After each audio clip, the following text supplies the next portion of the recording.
নমস্কার বন্ধুরা, blog with শিকার চ্যানেলে আপনাদের সবাইকে স্বাগত। আজকে আপনাদের জন্য প্রন কারি রেসিপি নিয়ে এসেছি বন্ধুরা। প্রথমে কড়াই নিয়েছি, কড়াইয়ের মধ্যে 2 চামচ মতো সর্ষের তেল দিয়েছি। দিয়ে তেলটা ভালো করে গরম হয়ে গেলে চিংড়ি মাছটা নুন হলুদ মাখিয়ে রেখেছি ওটা কড়াতে ছেড়ে দেবো।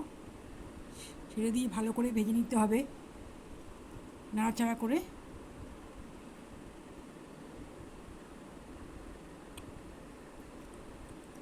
তেলটা গরম হয়ে এসছে,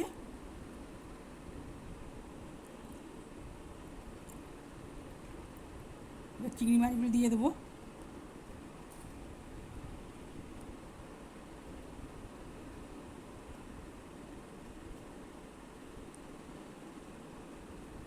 চিংড়ি মাছগুলো দেওয়ার পর ভালো করে নাড়াচাড়া করে ভাজা ভাজা করতে হবে, যাতে কোনো গন্ধ না বেরোয়। ভেজে নিয়ে লাল লাল করে নাড়াচাড়া করতে হবে, যাতে কড়াতে ধরে না যায়।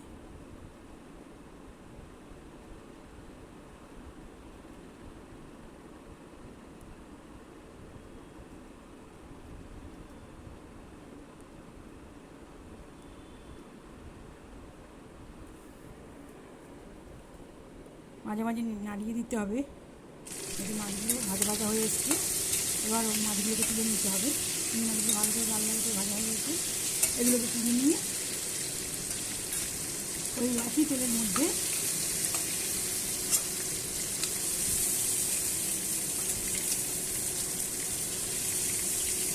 যে তেলটা আছে কড়াইতে, তেলের মধ্যেই 1 চামচ মতো পাঁচফোড়ন দিয়ে দেবো।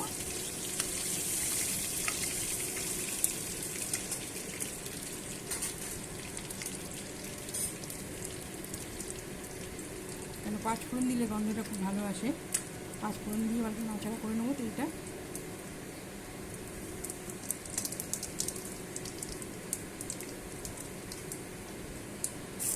পাঁচফোড়নটা ভালো করে ভাজা হয়ে গেছে।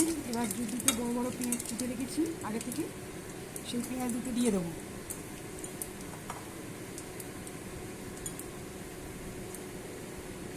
পেঁয়াজ দুটো দিয়ে ভালো করে পেঁয়াজগুলোকে ভেজে নিতে হবে, যাতে পেঁয়াজের কোনো গন্ধ না থাকে।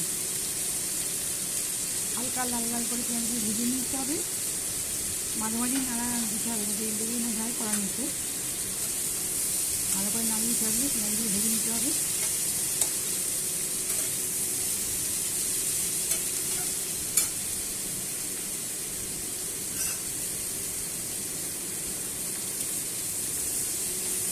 হাই ফ্লেমে গ্যাসটাকে রাখতে হবে, যাতে পেঁয়াজগুলো ভাজা হয় ভালো করে। তারপরে 1 চামচ নুন দিয়ে দেবো, 1 থেকে 1.5 চামচ মতো।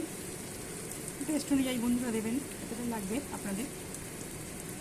আর কাশ্মীরি লঙ্কা 1 চামচ দিয়ে দেবো, যাতে কালারটা খুব ভালো আসবে।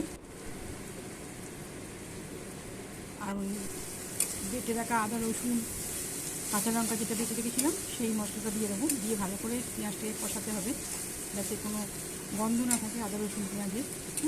ভালো করে মশলাটাকে কষিয়ে নিতে হবে।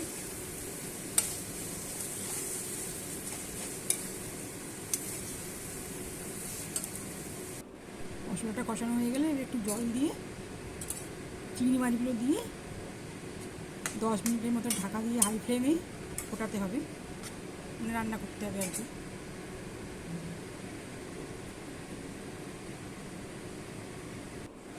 ধরো 10 মিনিট হয়ে গেছে, ঢাকাটা খুলে দেখুন, চিংড়ি মাছের প্রন কারি একদম রেডি।